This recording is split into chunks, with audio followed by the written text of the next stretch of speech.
السلام عليكم ورحمة الله وبركاته. أشكر لكم كرم الضيافة في المغرب، وأشكر على الاتحاد العربي للنقل الجوي على كرم الدعوة. بكرة كان أبيت airline pilot and aviation influencer من the media.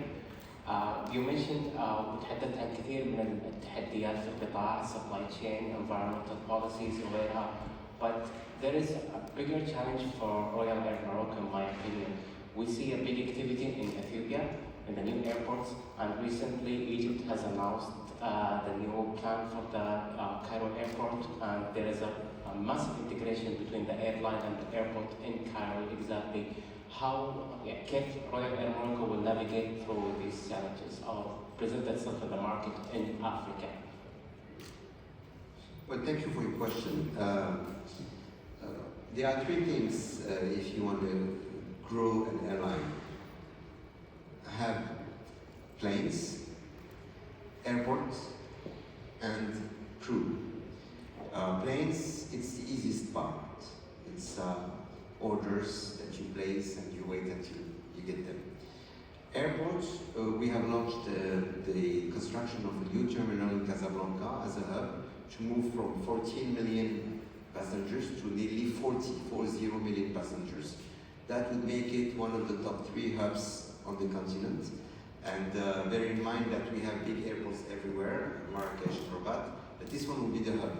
So the construction started and it should be ready by mid-29, i.e. just before the World Cup. It will be a terminal for Royal Air Morocco, completely modern, automated, with a seamless experience. We've learned from all our friends and colleagues in GCC and from everywhere in the world to propose something completely different. And then people. You didn't ask the question about people. This is where we started first. In 2020, under the leadership of His Majesty the King, he gave us the order to use the military facilities, the academy, to train pilots. So now, all the new pilots coming to our airline, starting last year actually, they went after the bachelor, they went directly to this academy to be trained for 3.5 years and to become a pilot. So you have trainers that are from the military, you have trainers that are from us, from our airline, and we train the new generation of pilots that goes via this academy. So we started with 20-25 young cadets per year for the first 3 years, and then now we are 100 new pilots every year that enter this academy, that is the Royal Military Academy of Marrakesh. So these are the 3 main pillars if you want to grow and develop an airline. Of course, the customer experience comes all around, IT is important, but those 3 pillars are the first step before developing an airline.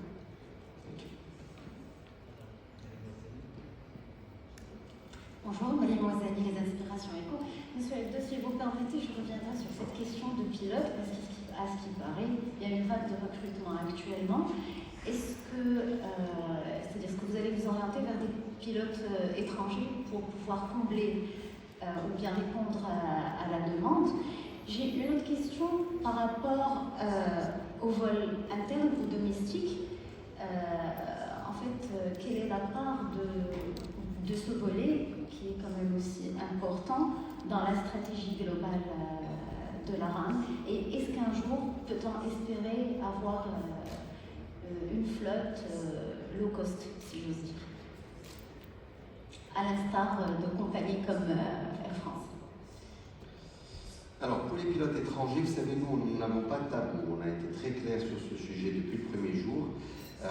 Le rythme d'arrivée des nouveaux avions est supérieur pour le moment au rythme de formation des pilotes, puisque nous avons démarré avec les nouveaux pilotes depuis 2020, et le temps qu'ils soient prêts, il faut 3 ans par promotion, 3 ans et demi, donc ça prend du temps. Donc il n'y a pas de tabou. J'ai fait une réunion en septembre avec près d'une centaine de pilotes où cette question a été posée, et j'ai répondu franchement, oui, nous allons recruter des pilotes étrangers autour de 200. Et qui seront là dans le cadre de contrats à durée déterminée pour être un bridge, comme ce que nous faisons au niveau des avions, le temps d'avoir les nouveaux avions en propriété, nous louons, le temps d'avoir nos propres pilotes formés dans notre académie, le temps d'avoir le volume qu'il faut, nous serons obligés de recruter pendant 2-3 ans des CDD qui passeront 2-3 ans chez nous à nous accompagner selon nos process, nos procédures, avec nos instructeurs, avec notre formation.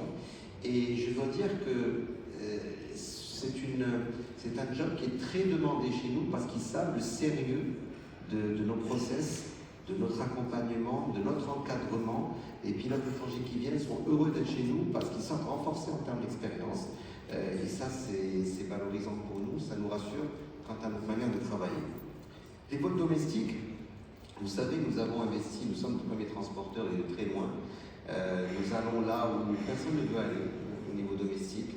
C'est facile de faire des routes, je ne sais pas moi, Rabat-Agadir, oui, c'est une route qui paraît évidente, mais du Rabat-Ayoun, du Tantam, du Goulmine, du Nador, du Oujda, c'est plus compliqué. Et nous y sommes parce que nous avons une vocation d'être l'opérateur national, la compagnie nationale. Et nous sommes là pour aider au désenclavement et au développement économique de toutes les régions du pays. Et aujourd'hui, juste un petit exemple, en l'espace de 10 ans, nous avons multiplié par 4 le nombre de passagers dans nos provinces du Sud, par 4. Nous sommes aujourd'hui à presque 1 million de passagers par an. Lorsqu'il y a 10 ans, nous étions à 250 000. Donc c'est dire l'investissement que nous faisons au niveau du domestique qui est important et qui représentera à terme à peu près 20% de notre volume global en termes de trafic. Low cost, vous savez, je ne connais pas trop de modèles de flagship, de compagnies comme nous régulières, qui ont créé un modèle low cost propre. Low cost, c'est un ADN, c'est une philosophie. Et voilà, je ne suis pas extrêmement favorable à l'idée d'engager Royal Air Maroc dans une telle aventure, où quand on voit même les grosses compagnies européennes qui s'y sont testées ou tentées, n'ont pas vraiment réussi. Alors, certaines ont acheté des compagnies low cost. Lufthansa, par exemple, ils ont acheté une compagnie low cost et l'ont gardée complètement à part avec son management, son ADN, sa manière de fonctionner. Il n'y a que l'actionnaire qui est différent, mais elles sont gérées à part. Peut-être, ça pourrait être une piste, mais ce n'est pas notre ambition. Notre ambition, c'est d'avoir un outil souverain, marocain, avec les coûts les plus intéressants possibles pour offrir la meilleure valeur pour les clients. En mettant le pays à signer l'Open Sky, il y a 44-45 low cost qui sont installés au Maroc aujourd'hui. Donc il y a cette concurrence dans ce domaine. Voilà. Pour reprendre les 4 dernières questions, c'est Clara, ensuite France, Sud-Avis et Souma. Bonjour Monsieur le Président, Souhail Karam, l'agence Bloomberg. Ma première question, c'est relatif, on va revenir un peu à l'appel d'offres. Est-ce que vous pouvez nous donner une ventilation entre les narrow body et les wide bodies que vous comptez justement acheter dans l'appel d'offres et quand est-ce que vous voyez la signature d'un accord pour l'appel d'offres, Inch'Allah? Au début de votre déclaration, vous nous avez signifié que vous attendez à une livraison de 12 à 15 appareils au cours des 10 prochaines années.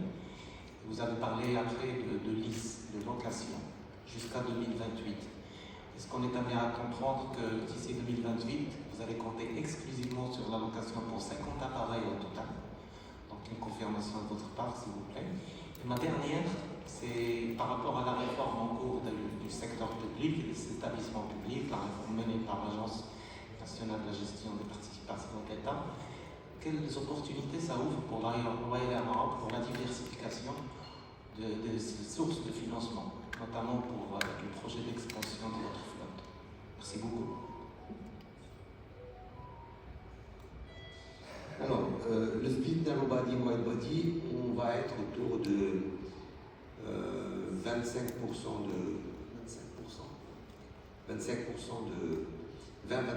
de wide body et le reste en narrow body. 12 à 15 avions par an, c'est inclus les leases et les acquisitions. Il y a les deux. Les deux Dreamliners que nous avons reçus l'année dernière ont été achetés. Nous allons recevoir d'autres Dreamliners cette année, enfin en 2026, qui eux seront loués. Donc ça inclut les deux, c'est selon les opportunités du marché. Nous sommes très opportunistes vu les délais très courts. la réforme des établissements publics, la diversification des sources de financement, nous étudions plusieurs pistes aujourd'hui, notamment pour le financement de nos avions. Des pistes classiques comme du financement bancaire classique sur lequel nous travaillons depuis longtemps, des pistes avec des accompagnements, avec des exonérations fiscales qui sont des outils qu'utilisent toutes les compagnies aériennes avec différents acteurs dans le monde, mais aussi peut-être des pistes de financement avec des fonds souverains, notamment des fonds marocains qui pourraient peut-être à un moment donné intervenir, mais c'est encore trop tôt. Comme les premières livraisons n'arriveront qu'en 2028-2029, on a le temps de réfléchir aux sources de financement pour l'acquisition des avions.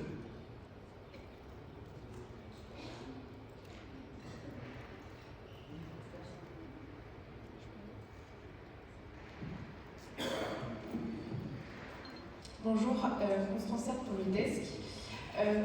Je me demandais concernant l'achat de Boeing 737 MAX 8 et de Dreamliner, est-ce que vous aviez un calendrier de livraison confirmé? Ma première question. Et ensuite, pourquoi envisager une commande d'Airbus A220, et donc autrement dit un retour Airbus, après une exclusivité Boeing? Chercher une confirmation ou c'est une question? Juste comprendre. Concernant les Airbus? Je ne sais pas qui vous a parlé des A220, en tout cas pas moi.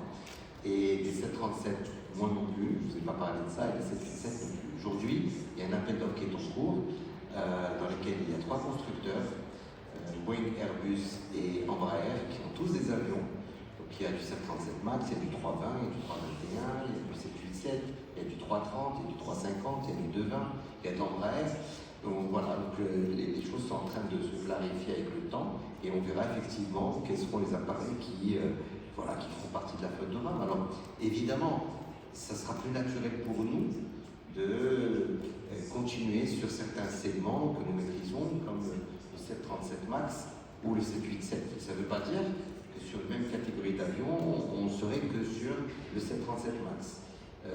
Voilà. Et comme je l'ai déjà dit par le passé, depuis des années, vu notre taille, il serait plus judicieux et plus efficace de nous diversifier, d'avoir différentes marques, de manière à non seulement créer des relations entre les constructeurs, mais aussi à avoir des partenaires solides qui peuvent nous accompagner dans les bons moments et dans les moments plus compliqués. Mais voilà, je voulais juste faire ce point. Il n'y a pas de confirmation si c'est du 37, 737 ou du A220 ou quoi que ce soit d'autre.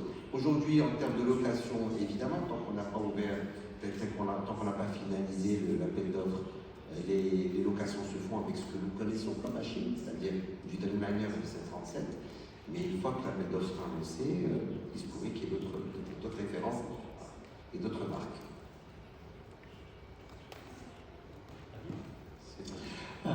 David Jérémy du magazine Challenge. La compagnie a récemment inauguré de nouvelles liaisons aériennes, notamment en Europe. Je pense au Casablanca, Munich. Y a-t-il d'autres destinations qui vous tiennent à cœur? Et une deuxième petite question, quelle est votre stratégie de développement sur le continent, sur la zone Afrique? Est-ce que vous envisagez de nouvelles liaisons aériennes sur ce continent? Alors oui, évidemment, de nouvelles ouvertures, c'est le propre du développement vers lequel nous aspirons. Il y a deux aspects. Il y a de la consolidation des routes existantes. Donc, nous allons injecter plus de capacités sur, par exemple, Miami, qui existe déjà, sur Dubaï, sur Washington, sur des routes de province en France. Mais nous allons aussi ouvrir de nouvelles routes. Nous avons ouvert Munich, Zurich, nous avons ouvert l'île de Salles, nous avons ouvert Toronto, nous avons réouvert Beijing. Et donc évidemment, nous continuerons à ouvrir de nouvelles routes. Alors, nos bassins, notre marché, c'est d'abord le continent africain, que nous pouvons aujourd'hui quasiment à 70-75%. Il reste l'Afrique de l'Est et l'Afrique du Sud, qui viendront avec le temps. Le temps veut dire le bon moment en termes de capacité aérienne, le bon moment en termes de marché, en termes de maturité économique, le bon moment en termes de maturité géopolitique, et ça c'est extrêmement important. Mais donc c'est notre marché. Ensuite, nous transportons les Africains en Europe. Et donc nous allons continuer à ouvrir des routes en Europe. Nous sommes très présents en Europe du Sud, en Europe du Nord, en Europe centrale et en Europe de l'Ouest. Nous ne sommes pas assez présents en Europe de l'Est et pas assez présents en Europe du Nord, Scandinavie, les pays-Balkans, l'Europe de l'Est. Nous allons investir. Zurich est un démarrage unique et plus nous avançons et plus nous ouvrirons vers l'Est. Et les autres marchés qui sont cruciaux pour nous, c'est l'Amérique du Nord et l'Amérique du Sud. Nous allons continuer à nous développer fortement aux États-Unis et au Canada. Et nous allons commencer à ouvrir des routes sur l'Amérique du Sud. Après Sao Paulo, il y aura d'autres routes à venir. Enfin, le Moyen-Orient est un marché extrêmement important pour nous, sur lequel nous allons continuer à investir massivement et ouvrir des routes importantes du fait de beaucoup de choses, de toute la proximité culturelle, diplomatique, touristique et économique. Enfin, l'Asie. Sur l'Asie, nous ouvrirons quelques routes, mais nous n'avons pas l'ambition de devenir un acteur majeur sur l'Asie parce qu'il y a tellement d'offres aujourd'hui avec les gros players des pays du Golfe, que ce soit Emirates, Qatar, Etihad, Saudia, Éthiopien, qui sont très forts en Asie, que ce serait une énergie extrêmement forte à mettre sur ces marchés-là avec un retour sur investissement qui serait plus compliqué. De l'autre côté, je pense qu'on a plus nos chances pour capter de bonnes parts de marché. Donc voilà, c'est le propre de la stratégie que j'ai partagée il y a 2 ans et que nous déroulons. Nous n'avons pas juste partagé une stratégie et on a croisé les bras. Non, chaque année on ouvre de nouvelles routes et cette année on a ouvert une dizaine de routes. C'est bien ça, Madame Cassini? Dizaine de routes, l'année prochaine on prévoit autant, 10 routes l'année prochaine. Donc voilà, c'est un peu le rythme de nouvelles ouvertures à venir. The last question. After that. Am I on? Oh, yes. Mark Pilling from Aviation Week and Arabian Aerospace. Gentlemen, Kerman Adu and Abdul. Royal Maroc, along with many of the other carriers, have got great growth ambitions. You're expanding your fleet, you're developing your airports. With all this growth that you're hoping to achieve, is this a good time for your members of the Arab carriers to re-look at the creation or the deeper creation of an open skies market in the Arab world, please? What's your view on that thought?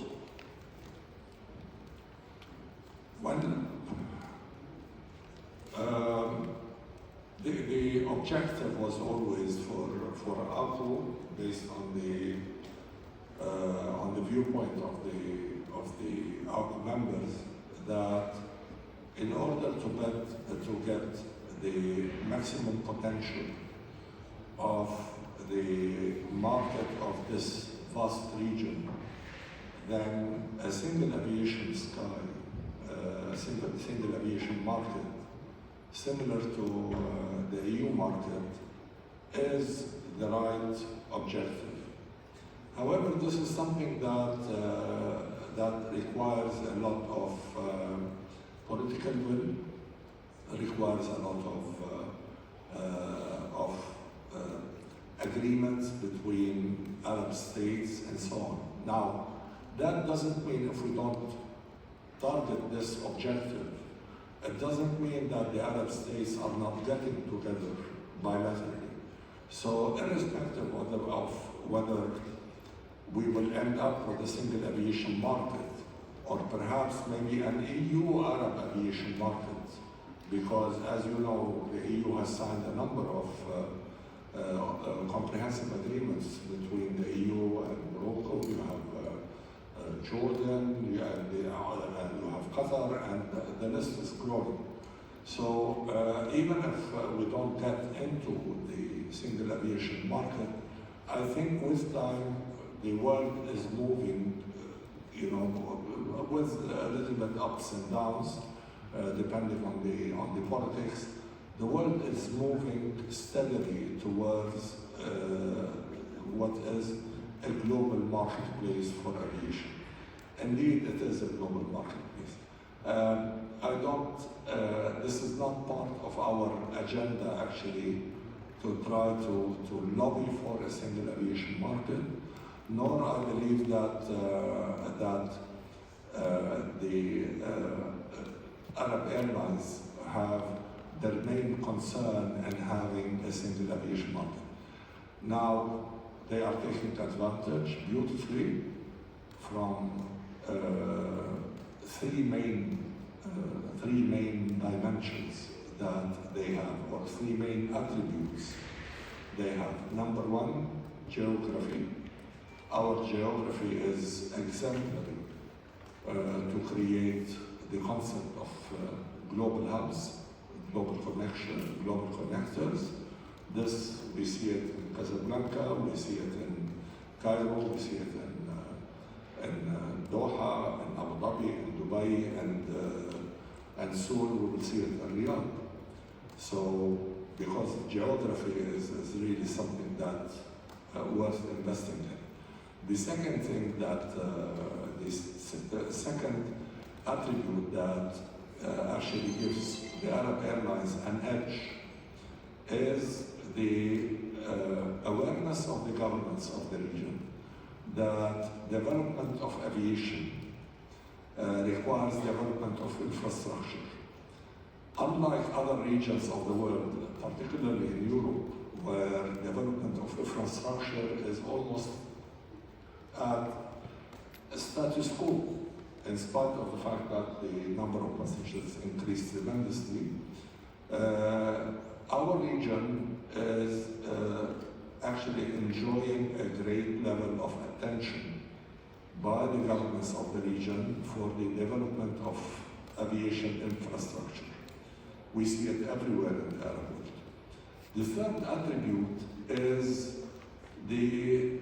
which is more for human dimension, human attribute, which is a deeply rooted culture of hospitality. For us, a passenger is a guest.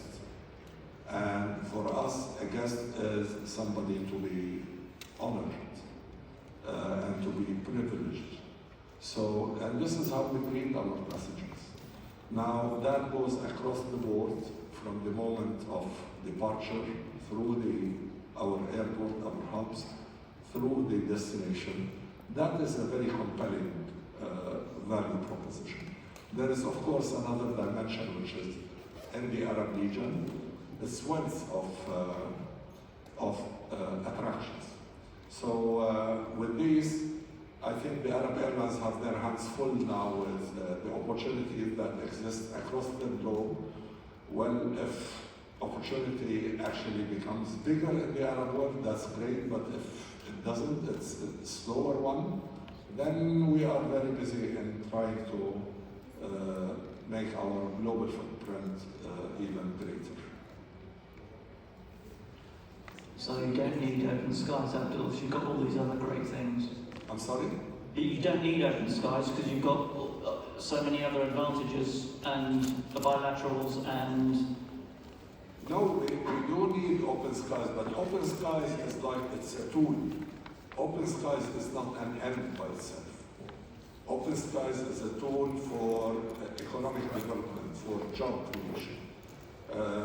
You employ open skies in order to get a bigger contribution to the economy, bigger contribution to job creation through the empowerment of tourism.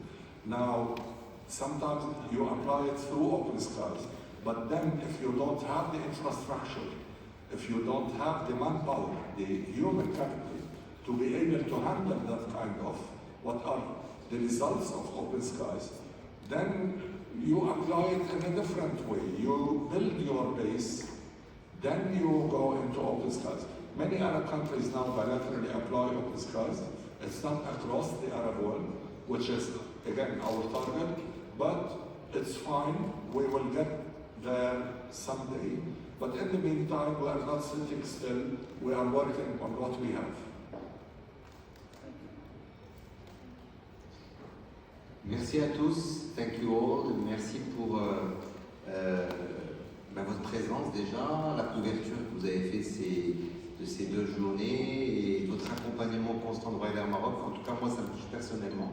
Je sais que notre compagnie aérienne vous est très chère et je vous remercie pour votre manière et le fait que vous couvriez, vous accordiez d'importance à notre compagnie aérienne. Merci pour la couverture de cet événement. Avec ACO qui est cette assemblée générale et on vous donne rendez-vous peut-être dans une autre assemblée générale. Inch'Allah. Merci.